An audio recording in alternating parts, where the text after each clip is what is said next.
Trois dimensions est un film français qui a été présenté en avant-première à Monte-Carlo lors du salon Imagina. Ce film retrace l'histoire de la 3D de 1980 à nos jours, avec des applications aussi variées que l'architecture, la médecine, l'industrie. Il a été réalisé par Guillaume Letellier. Léonard de Vinci a pu poser les bases en fait d'un premier système de représentation perspective en fait de l'espace. Aujourd'hui, on va considérer qu'on est rigoureusement sur le même type d'espace de projection en fait de l'espace pour le représenter en fait en 2D. Donc moi, il m'a paru important de montrer que finalement, 500 ans plus tard, on avait toujours les mêmes systèmes finalement de représentation de l'espace. Conférences, expositions forment généralement le menu d'Imagina. C'est aussi un lieu d'exposition avec la présentation des dernières technologies en la matière. 80 exposants venus de 10 pays ont fait état de leurs nouveautés.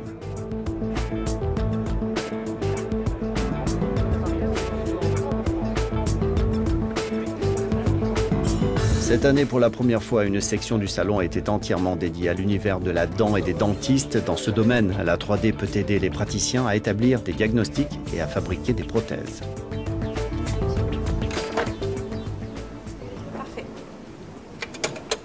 Cette année, à Imagina, il est possible de se faire une radiographie dentaire virtuelle, en couleur, en 3D et surtout instantanée.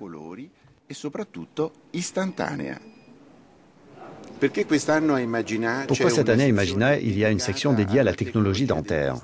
L'arrivée des technologies numériques 3D dans le secteur de la dentisterie a été accueillie avec un certain enthousiasme, car désormais ces technologies contribuent de façon significative au traitement et au diagnostic des affections bucco-maxillofaciales.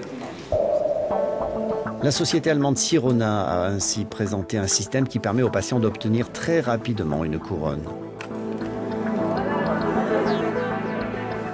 À partir d'un seul rendez-vous, le patient va pouvoir repartir avec sa couronne terminée. Au préalable, avant, il fallait que le patient revienne après plusieurs semaines parce que la couronne était faite par un prothésiste et ça mettait du temps pour être livré à mon cabinet dentaire. À partir de ce schéma dentaire, je vais définir l'emplacement de la couronne. À partir de cet outil, je vais faire la prise d'empreinte optique en bouche, comme ceci. Nous allons avoir une modélisation en 3D. Suite à ça, dans cette chambre d'usinage, je vais récupérer ma couronne qui aura été usinée. Et voilà la dent terminée que je vais pouvoir coller sur ma patiente. Retour dans des travées plus classiques, l'entreprise française Archivideo a dévoilé une carte 3D très détaillée du territoire national. Pour ses concepteurs, elle est plus détaillée que la concurrente signée Google. Wacom, venue du Japon, a présenté quant à elle sa dernière palette graphique destinée aux graphistes professionnels.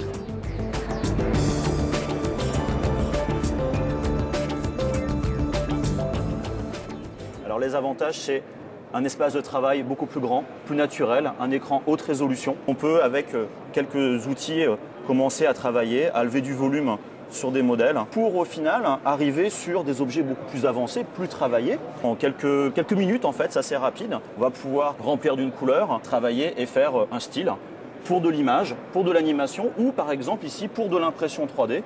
On a voilà un objet directement qui est sorti en bois, quelque chose de naturel.